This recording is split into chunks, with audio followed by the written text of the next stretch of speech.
My child is going to a preschool, the younger one. And the first question that was asked in the parent orientation meeting was, what is your aim with your child in future? My personal aim is that I want a happy child. And happiness is not equal to academics. So happiness is not equal to her excelling in her grades. Happiness is not equal to her standing first or her becoming a surgeon or a doctor. I would want her to be happy doing whatever she's doing.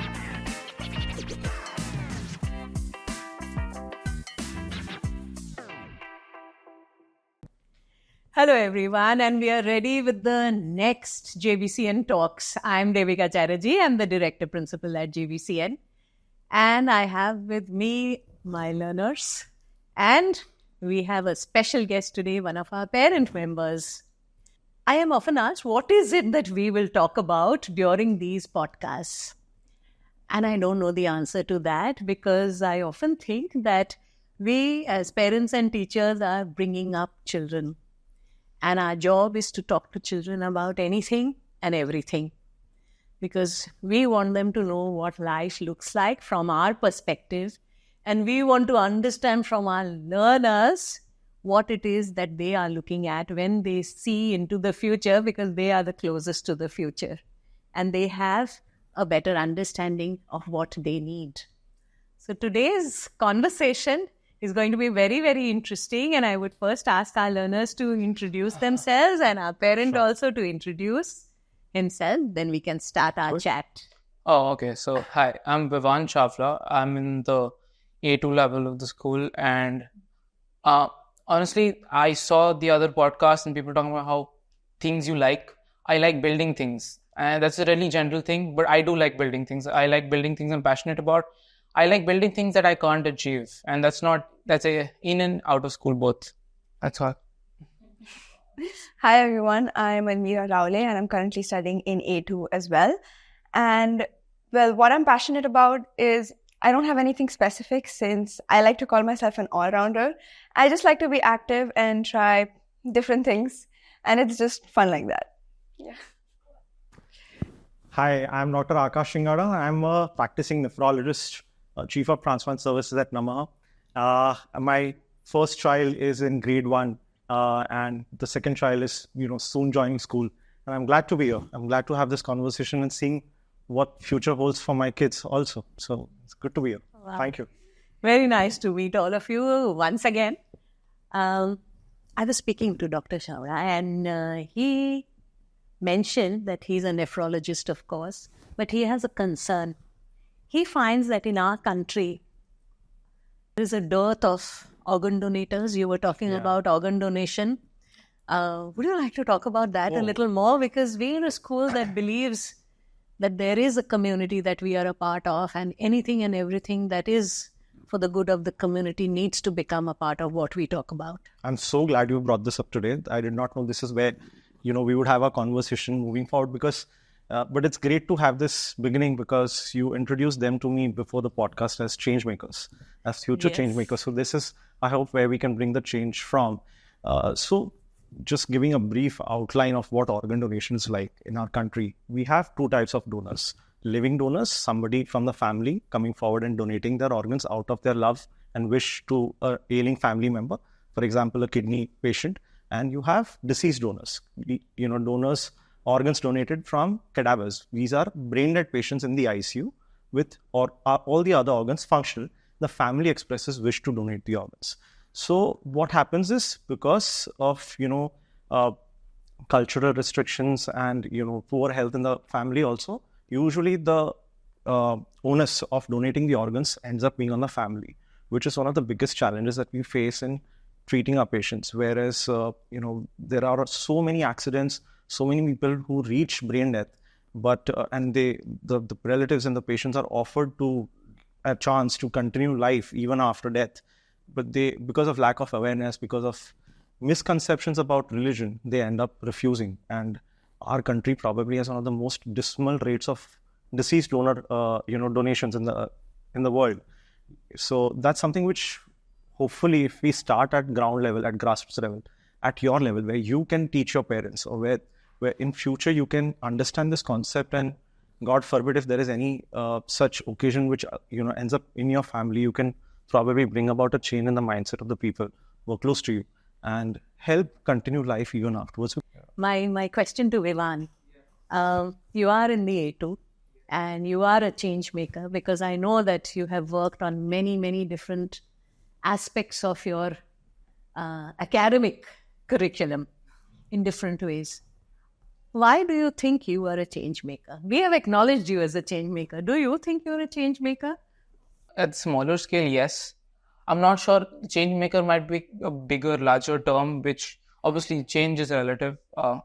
So I think yes, to an extent. I believe programs I've done through school and even externally have helped me impact people I know. And that's change. That's still change. So even getting my friends, getting my cousins into things I have done, I believe is change. And in case they find their interest in that, it grows. So can you share a little bit about your F1 journey? Yeah, sure. So I had the F1 program had come to school when I was in 6th grade, I believe. I might be off by some years, I'm not sure. So, and I had participated in the competition before. That time the teams were really random and we had found our way to the nationals, but we could not go forward because of mismanagement. I was young. I didn't understand the whole concept. However, when I found out there was another opportunity to go about a year ago in the AS, I took it. I was really excited about it. I decided the teams. I had so many ideas in my mind already. And I had so much built up excitement for that program. And I went for it. We did well. So I guess we placed on 7th at the Nationals. And we got the best engineered car, which was a surprise for me because my morale was down. We didn't get a lot of awards there. But it opened up an opportunity because since I got the best engineered car and I was the designer, I got to go into another team, which is now going for the World Finals. So that opened up more opportunities for me. And even through this program, I have a younger sibling, not a cousin in the school. And he was also asking me about this program. And he took it this year. So, what are your plans for the future, Viman? Well, hopefully I want to go to Germany for automobile engineering. US is also an option, but I prefer the courses in Germany. And there's a better future there, I believe. So you're going to continue being a change maker? Hopefully, yeah. Almira, what about your journey? What is it that stands out? What is it that really, really makes you think about the future in a manner that you feel excited about? So, my plans for future include that, once again, my countries are Germany and USA, and I'm really looking forward for USA. And as part being a change maker, I did receive a scholarship from the University of Vermont. And it's a prestigious university with lots of research.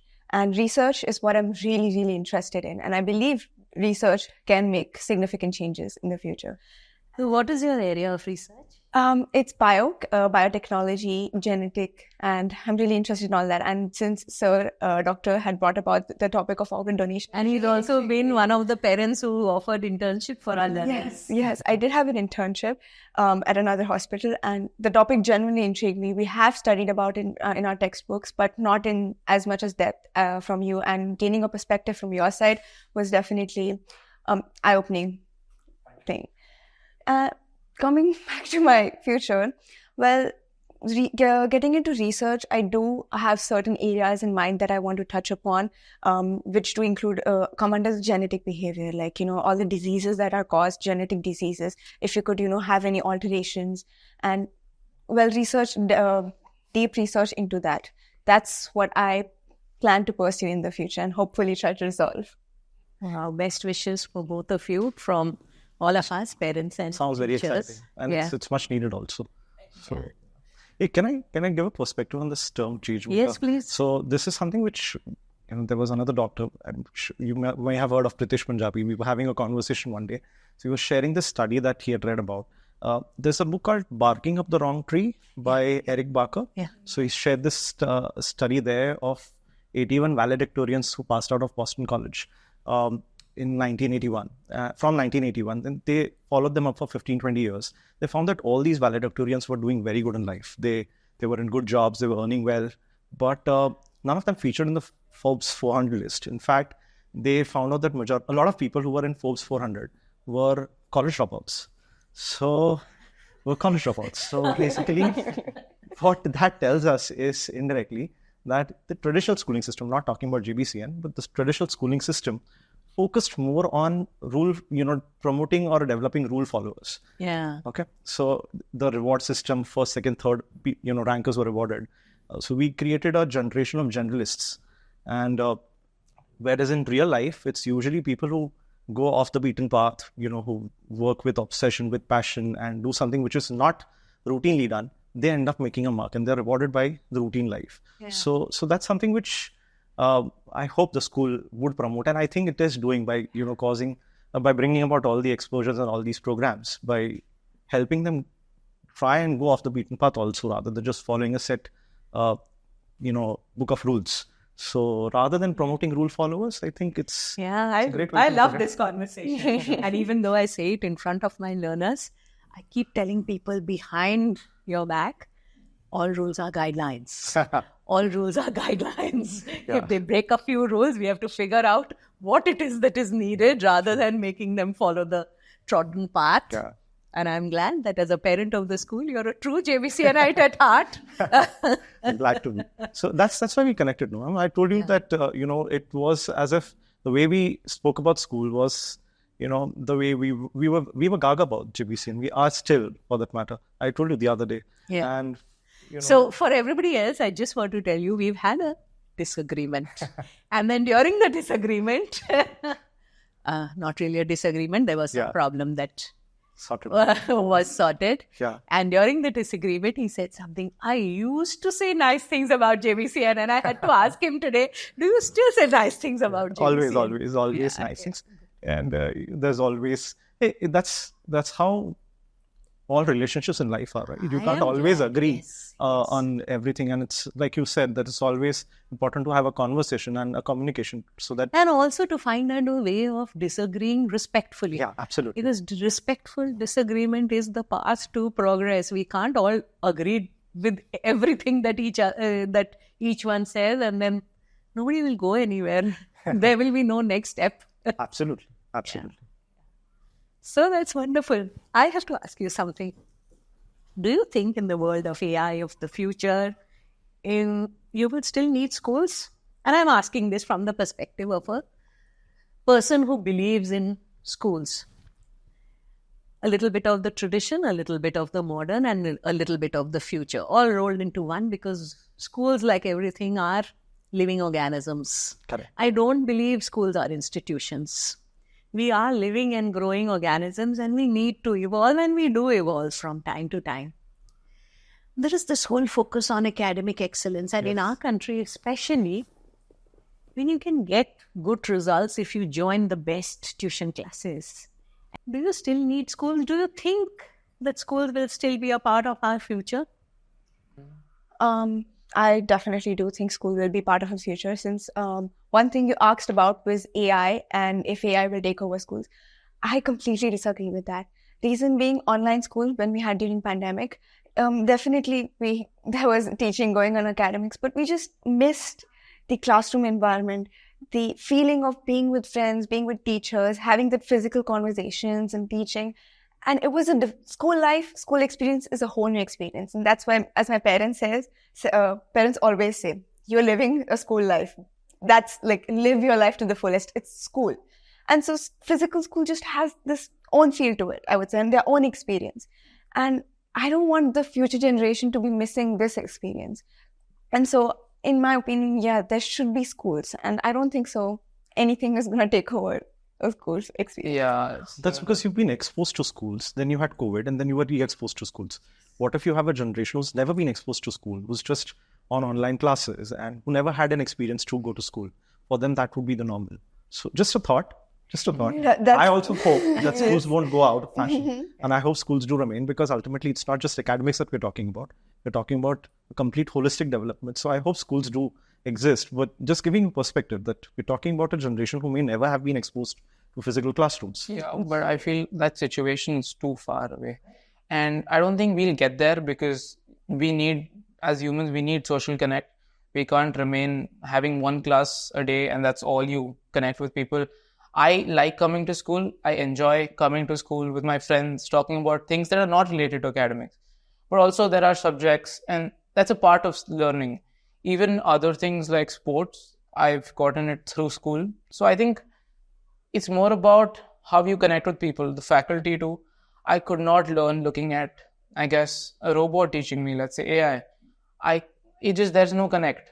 And I'm sure it's similar with doctors. People say AI can replace doctors. No, it can't. The actual connect you have with the doctor, the trust you build, is different from what you have with a computer giving you information. I don't think that's the case, and we'll reach there. What does the future look like from your perspective? Not sure, actually. That's a difficult one. It's a difficult one. Yeah. Given the changes, the rapid changes that we are going through, things that we're discovering, future is unpredictable. Yes, I would say. Isn't it exciting to go into the future, without having I think it expectations? is more unpredictable for them. In my case, the future was somewhat predictable. In your case, the future was a little bit more unpredictable. Followed set rules that I want to.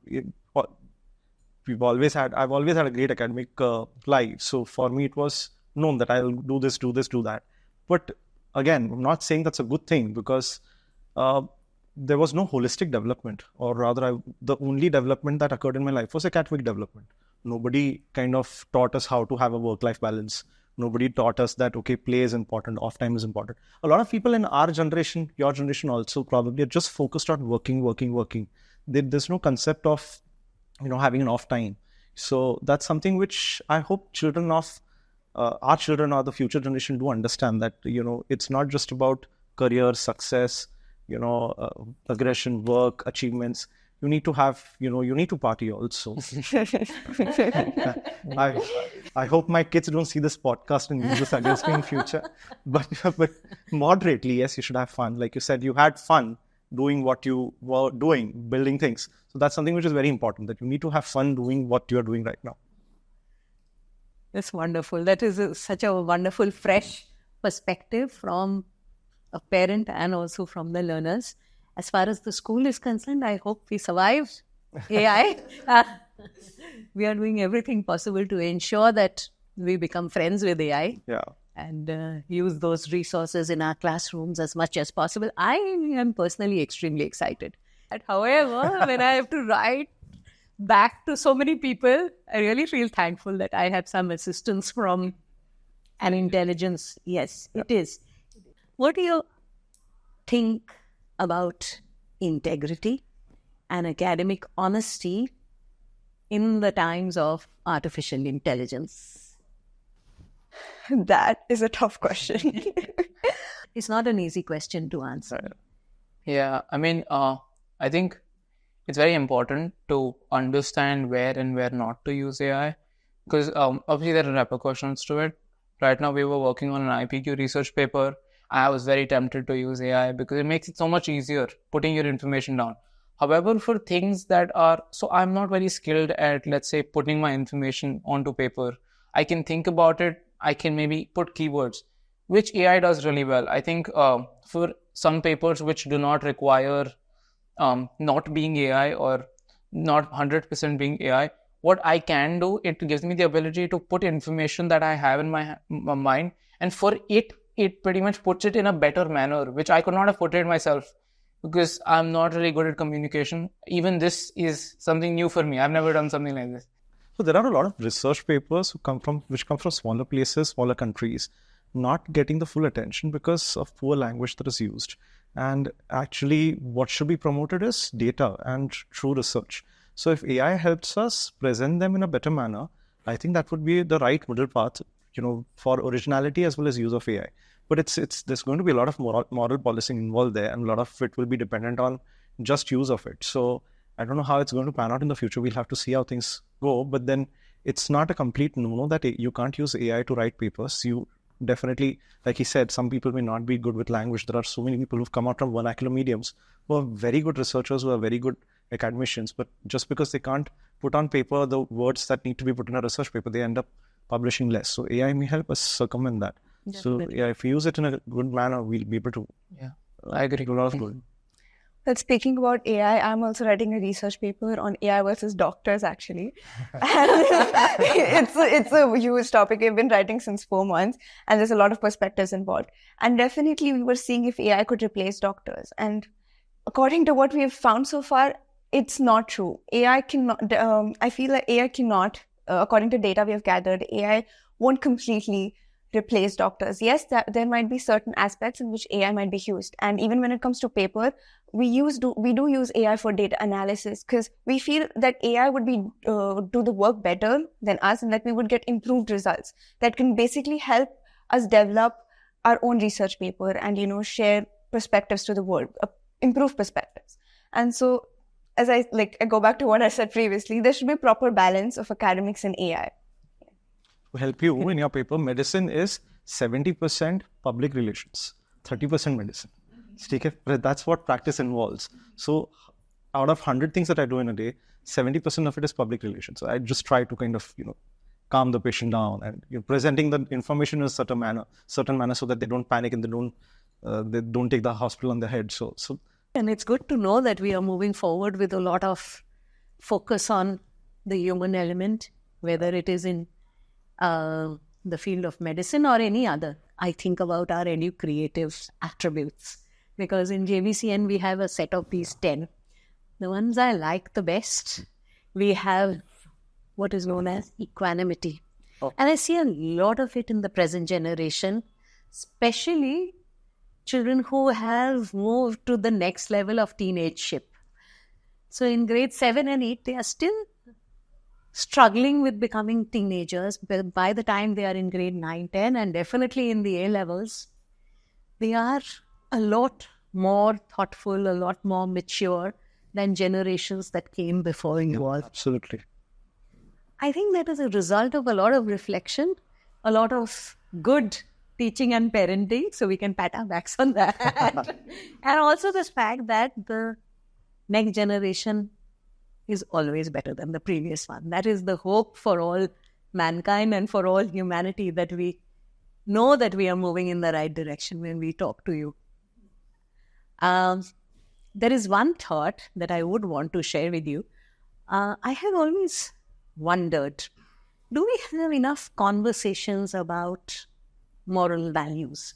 I know we have our EduCreative practices in place. We talk about academic excellence. We talk about success. We talk about being the best that we can be. What sort of pressure does that generate for a student who is going through all these expectations? Because I do know that higher the expectation, the higher the pressure. We might couch it in terms which might look gentle, but our expectations are always there. And what do you think needs to be that moral compass that would help you to look after those expectations in the right way? And this comes directly from the question about asking you what it is that you think would be right for you to do while using AI. I might not be framing my question properly. My question actually is, supposing you know for a fact that there is a lot of expectation and you have to be excellent academically, and you have not had enough conversation about integrity, about honesty, about moral, the inner moral compass of human beings. I feel that there is always this dilemma that young person need to face. In a world, there is a huge amount of focus on success and a lot of focus on being the best that you can be, even if we are not forcing you to compete with others. What do you think that means to you? Well, personally, I haven't felt that pressure, to be honest. I think even through teachers, obviously there's a pressure to do well when you put in the effort. Not putting the effort is a different question. When you don't want to do something, so my parents, they do not mind me. So I like building things and they promote that to the fullest. Obviously, there's a limit to where I stand academically. Obviously, if I'm not putting in effort, that's bad. That's not what they want. But they also want to promote things I actually like. For example, the project for Formula One was one thing. Personal projects I build are another thing that they promote. Even teachers, I take help from teachers all the time, and they don't bring up academics when I'm doing these projects. They help me separately, and I think that's why I don't feel that pressure at the moment. So that's a good thing. Well, I would definitely agree. More the expectations, more the pressure. I did feel this academic pressure and this thing on myself. To be honest, my parents are very open-minded and they have never forced me to do something. But then when it came to my grades and all that, I was not really a very good student with like high grades and all that. But then I had to focus and I had to improve.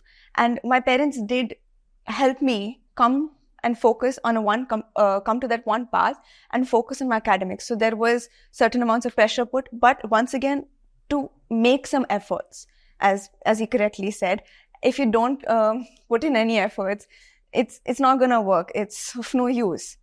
And well, I definitely agree with him. And I wouldn't say we have any academic pressure since we are open to do anything we like. New generation, we are having different things and different opportunities, varied opportunities, in fact. And I'll rephrase that. I speak a lot with my grandparents who had come today, and they were completely surprised with the field of opportunities that were given. They did not know much about careers like biotechnology, aeronautical engineer was there, but then they didn't know about specific fields. And so if we have so much of opportunities that it's okay to make mistakes. And so we don't have much of an academic pressure. And expectations is just that we need to make effort to do what we want, what we're passionate about.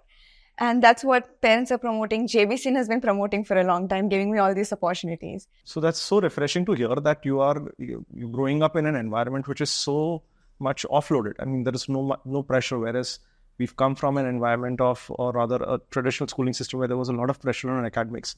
At the end of it, there were maybe three or four options. Either you become a CA, engineer, or a doctor, and there were no fourth or fifth options. So it's great to know that JBCN is offering you these opportunities and that there is no pressure. And it's great to see, how your parents have also promoted these aspects. It gives a young parent like me also some perspective into how to kind of behave with my kids and not focus on just academic pursuits. Great to hear. Does it mean that it is not important to focus on academic excellence? I ask you from a personal angle. I have two children, a daughter and a son. And my daughter did well. And I said, "Oh, you did very well." She was very unhappy with me. She said, "I got this," and I'm not telling you how many marks she got. She got very good marks. "I got this," and you're saying very good, which means you do not expect better from me. What does a parent do in a situation like this? How old was your child when she said this? She was in grade 9, I think. She was in grade 9. Last year, senior KG Olympiad, my child stood 7th internationally. I congratulated her and she's like, "No, I'm unhappy. I wanted to be in the first, second. Yeah, time." so there is this whole dilemma. So that's not at senior KG. So and it's not, I was shocked. Who's telling you that you have to be first? We've never said that. So my wife doesn't say that. So who's telling you to be in the top 3? It's great to be 7th in International Olympiad. And it was something which we had not expected her to be doing because we were not focusing on academics. That brings me, to a point. What is our... Sorry, I'll have to rephrase. If you don't mind me sharing this, we recently, before joining JBCN, my child is going to a preschool, the younger one. And the first question that was asked in the parent orientation meeting was, "What is your aim with your child in future?" So some parents said that, "I want her to have good manners. I want her to understand ABCD. I want her to be potty trained," as if that is the school's job to do so. But still, so parents ended up sharing that. When that made us also ask a question to ourselves. My personal aim is that I want a happy child. And happiness is not equal to academics. So happiness is not equal to her excelling in her grades. Happiness is not equal to her standing first or or her becoming a surgeon or a doctor. I would want her to be happy doing whatever she's doing.